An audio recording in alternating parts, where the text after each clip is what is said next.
지구상에서 가장 비싼 평화가 지금 이 순간 경매에 붙여졌습니다. 값은 이미 정해졌습니다. 5조 달러, 우리 돈으로 6,700조 원입니다. 웬만한 나라의 GDP를 몇 개씩 합쳐도 안 되는 숫자입니다. 그런데 이 어마어마한 청구서의 품목이 무엇인지 아십니까? 평화입니다. 아이러니하죠? 평화를 사려면 전쟁을 더 세게 해야 한다는 논리가 지금 중동을 지배하고 있으니까요. 생각해 보십시오. 누군가 당신에게 이렇게 말한다면 어떻겠습니까? 싸움을 끝내고 싶어? 그럼 2조 5천억 달러 내놔. 아예 완전히 끝내버리고 싶어? 그럼 5조 달러. 이건 협박이 아닙니다. 지금 백악관 주변에서 실제로 오가는 견적서입니다. 국제 정치가 철물점 흥정판이 된 세상. 그 흥정판 한가운데서 수천 명의 목숨이 초마처럼 쌓여 있습니다. 그런데 더 섬뜩한 건 따로 있습니다. 이 거대한 청구서가 배달되기 직전 아무도 쏘지 않은 미사일이 날아왔습니다. 사우디 아람코 시설을 향해, 영국의 군사기지를 향해. 이란은 우리가 아니다라고 합니다. 러시아도, 파키스탄 정보부도 이란 것이 아니다라고 선을 긋습니다. 그런데 그 미사일이 날아오자마자 기다렸다는 듯 5조 달러짜리 청구서가 등장했습니다. 우연치고는 너무 정교합니다. 여기서 질문 하나를 던지겠습니다. 만약 이 전쟁이 중동 종교 분쟁이 아니라 사실은 에너지 패권을 둔 거대 자본의 체스 게임이라면 어떻겠습니까? 호르무즈 해협 하나가 봉쇄되는 순간 전쟁은 중동의 모래사막을 넘어 우리 집 장바구니 물가로 직접 날아옵니다. 가스비, 기름값, 전기세, 아직 먼 나라 이야기라고 생각하십니까? 오늘 이 자리에서 우리는 5조 달러짜리 청구서의 진짜 수신자가 누구인지를 추적할 겁니다. 평화를 파는 자들의 계산기 안에 무엇이 입력되어 있는지, 그리고 그 최종 청구서가 결국 우리의 지갑으로 날아올 수밖에 없는 이유를 하나씩 파헤칩니다. 그런데 이 모든 것의 시작점이 있습니다. 아무도 손을 든 적 없는 미사일 한 발, 주인 없는 그 미사일이 왜 하필 이란의 이름표를 달고 날아왔는지 그 유령 미사일의 정체부터 먼저 확인하셔야 합니다. 이란 혁명 수비대는 억울하다고 말합니다. 틀린 말을 하는 게 아닙니다. 그들은 평소 자신들이 한 일은 반드시 인정해왔습니다. 2019년 사우디 아람코 드론 공격 때도, 이라크 미군 기지 미사일 공격 때도 우리가 했다고 공언했죠. 그런데 이번엔 다릅니다. 우리가 아니다라고 합니다. 사우디 아람코 핵심 시설, 그리고 인도양 한가운데 떠있는 영국의 군사거점 디에고 가르시아 섬, 이 두 곳을 향해 날아간 미사일의 출처가 묘연합니다. 발사 궤적, 추진 방식, 탄두 설계. 전문가들이 분석할수록 이란의 기존 무기체계와 맞지 않는 부분이 계속 나옵니다. 러시아 군사정보라인은 이란제가 아니다라고 단언했고, 파키스탄 정보부도 같은 결론을 내렸습니다. 세계에서 가장 예민하게 이란을 감시하는 이스라엘 모사드조차 이 건에 대해선 이례적으로 침묵을 지켰습니다. 그렇다면 누가 쐈을까요? 여기서 냉정하게 질문을 바꿔야 합니다. 누가 쐈나가 아니라 누가 이득을 받납니다. 국제정치에서 가장 오래된 수사기법이죠. 이 미사일이 날아간 직후 가장 빠르게 움직인 건 이란이 아니었습니다. 이란을 겨냥한 압박 수위가 갑자기 높아졌고 걸프 국가들의 위기감이 극대화됐습니다. 그리고 바로 그 타이밍에 5조 달러짜리 청구서가 테이블 위에 올라왔습니다. 누군가 이란을 전쟁의 링 위로 강제로 끌어올리고 싶었던 겁니다. 이란이 직접 주먹을 날리지 않아도 상관없습니다. 이란의 이름이 붙은 주먹이 날아가면 그걸로 충분합니다. 그 순간부터 협상의 주도권은 이란의 손을 떠나게 되니까요. 이란 입장에선 최악의 시나리오입니다. 하지도 않은 일로 국제사회의 표적이 되고 해명할수록 더 의심받는 구조. 억울함을 증명할 방법이 없는 상황에서 선택지는 두 가지뿐입니다. 굴복하거나 아니면 진짜로 싸우거나. 그런데 이 유령 미사일 사태가 터지고 나서 가장 빠르게 움직인 인물이 있습니다. 억울한 이란을 위로하거나 진상규명을 요구한 게 아닙니다. 오히려 이 혼란을 정확히 비즈니스 기회로 읽어낸 사람. 그가 테이블 위에 꺼내든 견적서의 숫자가 솔직히 말씀드리면 인류 역사상 단일 거래로는 전례가 없는 규모입니다. 트럼프는 외교관이 아닙니다. 그는 부동산 개발업자입니다. 그리고 그의 눈에 중동은 지금 세상에서 가장 핫한 재개발 구역으로 보입니다. 평화도 전쟁도 동맹도 전부 가격표가 붙은 상품입니다. 감정도 없고 원칙도 없습니다. 오직 숫자만 있습니다. 그가 걸프 국가들에게 제시한 옵션은 두 가지였습니다. 첫 번째, 전쟁을 멈추는데 2조 5천억 달러. 두 번째, 이란을 아예 역사에서 지워버리는데 5조 달러. 이걸 두고 제안이라고 부릅니다. 하지만 정확히는 견적서입니다. 항목별로 가격이 나뉘어 있고 고객은 예산에 맞게 옵션을 고르면 됩니다. 중동의 운명이 쇼핑몰 카탈로그처럼 진열된 겁니다. 사우디와 UAE는 이 숫자를 보고 무슨 생각을 했을까요? 터무니없다고 웃었을까요? 아닙니다. 그들은 진지하게 계산기를 두드렸습니다. 사우디의 국부 펀드 PIF는 현재 운용 자산이 약 9천억 달러 수준입니다. 5조 달러는 그 5배가 넘는 금액이죠. 불가능한 숫자처럼 보입니다. 하지만 트럼프가 요구한 건 현금 일시불이 아닙니다. 방산 계약, 인프라 투자, 기술 이전, 안보 보장 패키지를 모두 합산한 총액입니다. 미국 군수산업 전체가 수십 년치 먹고 살 수 있는 구조를 한 번에 설계한 겁니다. 여기서 냉정하게 봐야 할 게 있습니다.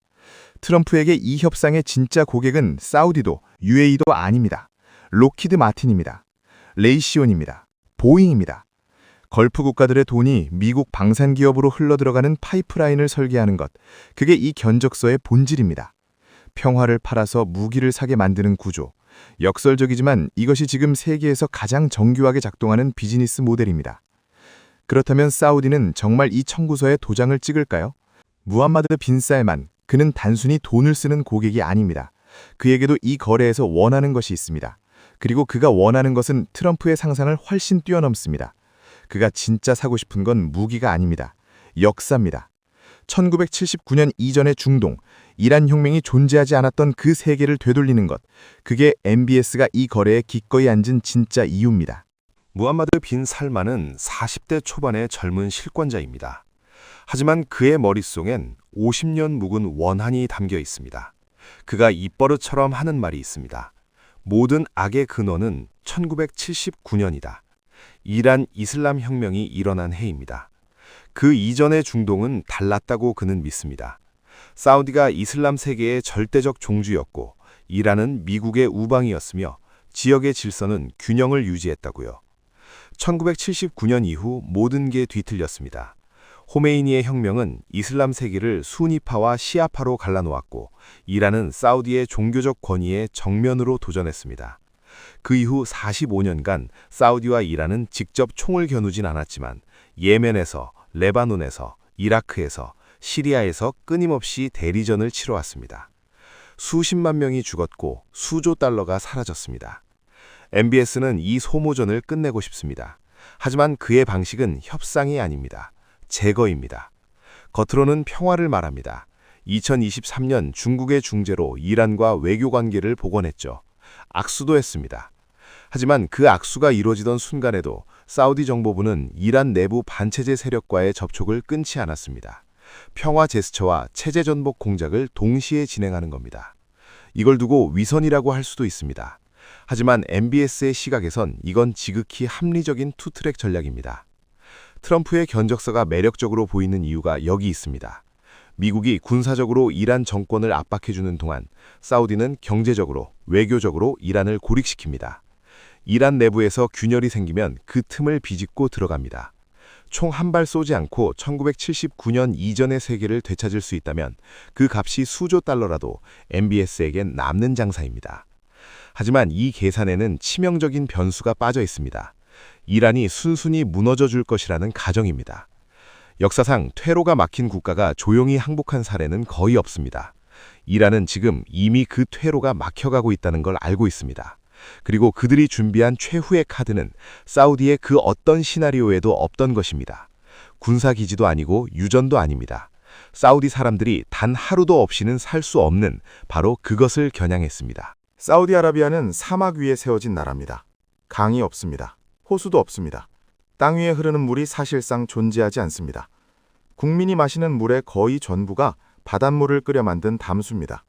UAE도 마찬가지입니다. 이 두 나라의 담수화 시설은 단순한 인프라가 아닙니다. 국가 생존 장치입니다. 그 시설이 멈추면 사흘 안에 식수가 바닥납니다. 일주일이 지나면 나라 전체가 기능을 잃습니다. 이란은 이 사실을 누구보다 잘 알고 있습니다. 그들이 공언한 시나리오는 이렇습니다. 정권이 붕괴 위기에 처하는 순간 사우디와 UAE의 핵심 담수화 시설 12곳을 동시에 타격한다는 겁니다. 여기에 전력망 공격이 더해집니다. 전기가 끊기면 담수화 시설도 멈춥니다. 냉방도 멈춥니다. 여름 기온이 50도를 넘나드는 걸프 지역에서 에어컨이 꺼진다는 건 단순한 불편이 아닙니다. 인명피해로 직결됩니다. 군사적으로 보면 이건 천재적인 발상입니다. 항공모함을 격침시키거나 수도를 공습하는 건 미국의 즉각적인 군사 보복을 부릅니다. 하지만 민간 인프라 타격은 다릅니다. 국제법의 회색지대에 걸쳐 있고 보복의 명분을 흐립니다. 그러면서도 효과는 압도적입니다. 총 한 발 쏘지 않고 사우디와 UAE를 무릎 꿇릴 수 있는 가장 확실한 방법입니다. 이걸 두고 허풍이라고 웃어넘길 수 없는 이유가 있습니다. 이란 혁명수비대는 이미 2019년에 아람코 정유시설을 드론으로 정밀 타격해 사우디 석유 생산량의 절반을 하루아침에 날려버린 전력이 있습니다. 그때도 세계는 설마 했습니다. 그리고 실제로 일어났습니다. 이번 시나리오는 그보다 훨씬 정교하고 훨씬 잔인합니다. 물이 무기가 되는 전쟁, 현대전의 가장 공포스러운 형태입니다. MBS의 화려한 체제전복 시나리오가 이 지점에서 균열을 드러냅니다. 이란을 구석으로 몰수록 그 반격의 파괴력은 커집니다. 부서진 담수화 시설은 수년이 지나도 완전히 복구되지 않습니다. 전쟁에서 이겨도 국민이 물을 마실 수 없다면 그게 과연 승리일까요? 그런데 이란의 최후 카드는 여기서 끝나지 않습니다. 담수화 시설 타격이 국내용 카드라면 전 세계를 한꺼번에 인질로 잡는 카드가 따로 존재합니다. 그 카드의 이름은 모두가 알고 있습니다. 호르무즈입니다. 지도를 펼쳐보십시오. 페르시아만 입구에 손가락 2마디만한 좁은 물길이 있습니다. 폭이 가장 좁은 곳은 33km입니다. 서울에서 수원까지의 거리입니다. 그런데 이 33km짜리 물길을 통해 전 세계 원유 해상 교역량의 약 20%가 매일 통과합니다.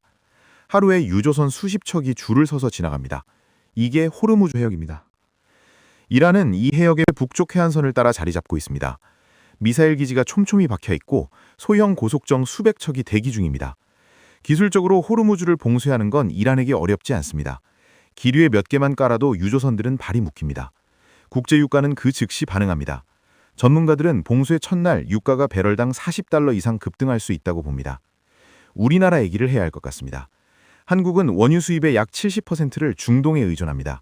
그 중동 원유의 절대 다수가 호르무즈를 통해 들어옵니다. 카타르에서 오는 LNG도 마찬가지입니다. 호르무즈가 막히는 순간 우리나라 정유 공장은 2주에서 한 달 안에 재고가 바닥납니다. 주유소에 기름이 사라지고 공장이 멈춥니다. 5월 위기설이 괜히 나온 말이 아닙니다. 지금 이 순간에도 해운 시장은 이 리스크를 가격에 반영하고 있습니다. 카타르는 이미 비명을 지르고 있습니다. 세계 최대 LNG 수출국인 카타르의 가스 수출 루트가 사실상 호르무즈 하나뿐입니다. 봉쇄가 현실화되면 카타르는 수출길이 막히고 유럽과 아시아의 가스 수급에 즉각 비상이 걸립니다. 러시아 가스를 끊어낸 유럽이 대체제로 의존하던 LNG 공급망이 동시에 흔들리는 겁니다. 에너지 도미노가 시작됩니다. 그렇다면 이란은 정말 호르무즈를 봉쇄해야 할까요? 여기서 냉정하게 봐야 합니다. 이란 경제도 호르무즈에 의존합니다. 자국 수출길이기도 하니까요. 봉쇄는 이란에게도 고통입니다. 하지만 정권이 붕괴 직전에 몰린다면 얘기가 달라집니다. 어차피 죽을 목숨 혼자 죽지 않겠다는 선택. 역사적으로 퇴로가 막힌 국가들은 항상 이 선택을 해왔습니다. 에너지 인질극의 방아쇠는 당겨질까요? 아닐까요? 그 답은 협상 테이블에서 나와야 합니다. 그런데 지금 그 협상 테이블이 심각하게 흔들리고 있습니다. 이란이 종전을 원한다면 반드시 필요한 게 있습니다. 약속이 지켜질 것이라는 보장입니다. 하지만 이스라엘은 그 보장을 줄 생각이 처음부터 없었습니다. 이스라엘에는 잔디 깎기라는 군사 독트린이 있습니다. 말 그대로입니다. 잔디는 깎아도 다시 자랍니다. 완전히 뽑아버릴 수는 없습니다. 그러니 주기적으로 적당히 깎아주면 됩니다. 이란의 군사력도 헤즈볼라도 하마스도 이스라엘의 눈엔 그렇습니다. 완전히 제거할 수 없다면 주기적으로 타격해서 일정 수준 이하로 유지하면 된다는 겁니다. 이 독트린에서는 종전협정이 오히려 방해물입니다. 문서에 서명하는 순간 다음번 잔디 깎기의 명분이 사라집니다.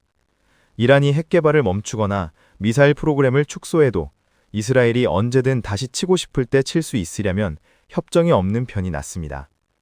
트럼프가 아무리 종전문서에 서명해도 이스라엘이 이를 지킬 의무는 사실상 없습니다. 미국도 이스라엘을 억제할 수단이 사실상 제한적입니다. 이란은 이 구조를 너무나 잘 알고 있습니다. 그래서 그들이 협상 테이블에서 가장 집요하게 요구하는 건 무기 감축도 아니고 제재 해제도 아닙니다. 문서화된 불가침 보장입니다. 미국의 서명만으로는 부족합니다. 이스라엘의 서명 혹은 이스라엘을 실질적으로 제어할 수 있는 미국의 구속력 있는 약속이 필요합니다.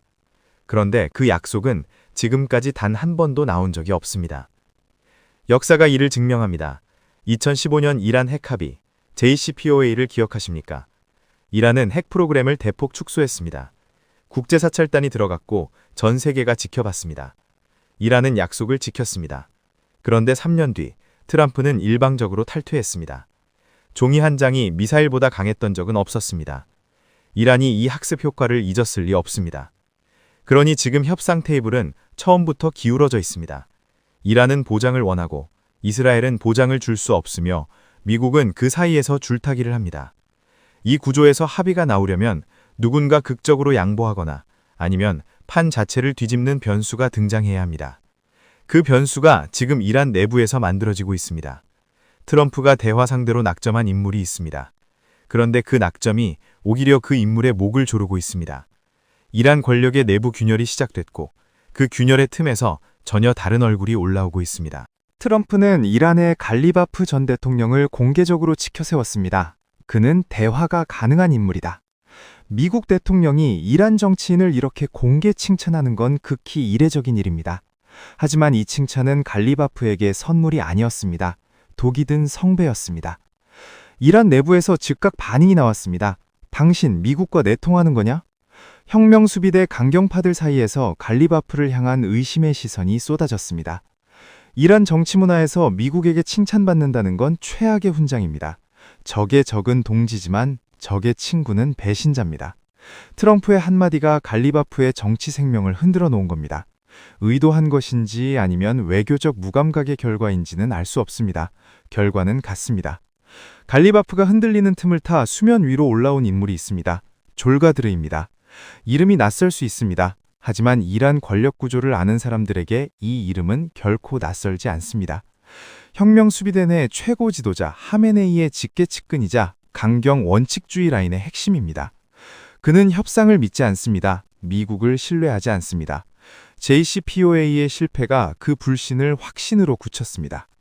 졸가드르가 전면에 나선다는 건 이란의 협상 문법이 바뀐다는 신호입니다.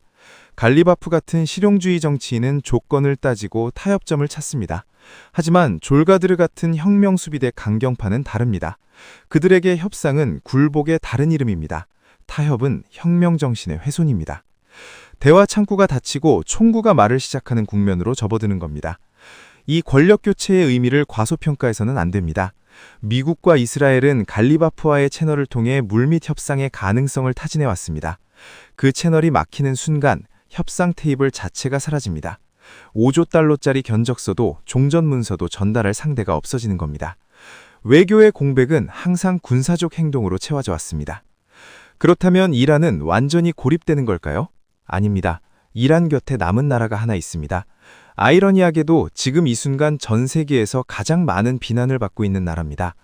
그 나라가 이란의 유일한 등불로 남아있다는 사실이 이 판의 부조리함을 가장 선명하게 드러냅니다. 러시아는 지금 우크라이나에서 전쟁을 벌이고 있습니다. 국제법을 어겼고 민간인을 죽였습니다. 유엔은 규탄했고 서방은 제재를 쌓았습니다. 그 러시아가 지금 이란의 가장 큰 목소리로 이란을 옹호하고 있습니다. 침략자가 피포위자의 변호인을 자처하는 이 장면, 국제정치의 부조리함이 이보다 선명하게 드러난 적이 없습니다. 러시아가 이란을 감싸는 이유는 우정이 아닙니다. 계산입니다. 이란이 무너지면 중동에서 미국의 영향력이 폭발적으로 확대됩니다. 러시아의 전략적 공간이 그만큼 줄어듭니다. 이란이 버텨줄수록 미국의 시선과 자원이 중동에 묶이고 러시아는 유럽 전선에서 숨통이 트입니다. 이란의 생존은 러시아의 전략적 이익과 정확히 맞닿아 있습니다. 그래서 유엔 안보리에서 러시아는 이란 제재 강화에 거부권을 씁니다. 이란은 러시아에 드론을 공급했고 러시아는 이란에 방공 시스템을 제공했습니다. 이 둘은 이미 운명 공동체입니다. 중국은 어떨까요? 중국도 이란의 우방을 자처합니다. 2021년 25년짜리 전략적 협력 협정을 맺었고 이란 원유를 꾸준히 수입해왔습니다. 하지만 중동의 화약고가 실제로 폭발하는 순간 중국은 한 발 물러섭니다. 중국의 최대 원유 수입처는 사우디입니다. 걸프 국가들과의 경제관계가 이란과의 관계보다 훨씬 크고 중요합니다. 결정적 순간에 중국은 이란 편이 아니라 중국 편을 선택합니다. 이란은 이 사실을 압니다. 그래서 중국을 믿지 않습니다. 결국 이란이 기댈 수 있는 건 러시아 하나뿐입니다. 그런데 러시아 자체가 지금 전쟁의 수렁에 빠져 있습니다. 이란을 군사적으로 지켜줄 여력이 없습니다. 외교적 지원은 해줄 수 있지만 미사일이 날아올 때 방패가 되어줄 수는 없습니다. 이란은 알고 있습니다. 최후의 순간은 혼자라는 것을. 고립된 국가가 선택할 수 있는 카드는 많지 않습니다. 굴복하거나 버티거나 아니면 판 자체를 뒤집거나. 이란이 선택한 건 세 번째입니다. 그들이 꺼내든 마지막 카드. 그것은 지하 500m 아래 숨겨진 핵 프로그램입니다. 5조 달러의 견적서와 장디깎기 독트린과 유령 미사일이 모두 이 한 장의 카드 앞에서 다시 계산됩니다. 그리고 그 계산의 청구서는 결국 우리 모두에게 날아옵니다. 지금 당장 여러분의 포트폴리오를 점검하십시오. 에너지 관련 자산의 비중을 확인하고 원자재 가격 변동에 노출된 투자 항목들을 다시 들여다보십시오. 중동발 충격은 예고 없이 옵니다. 하지만 그 구조는 오늘 우리가 함께 분석했습니다. 알고 있는 위기는 절반쯤 막을 수 있습니다. 이 분석이 여러분 자산을 지키는 가장 값싼 보험이 되길 바랍니다.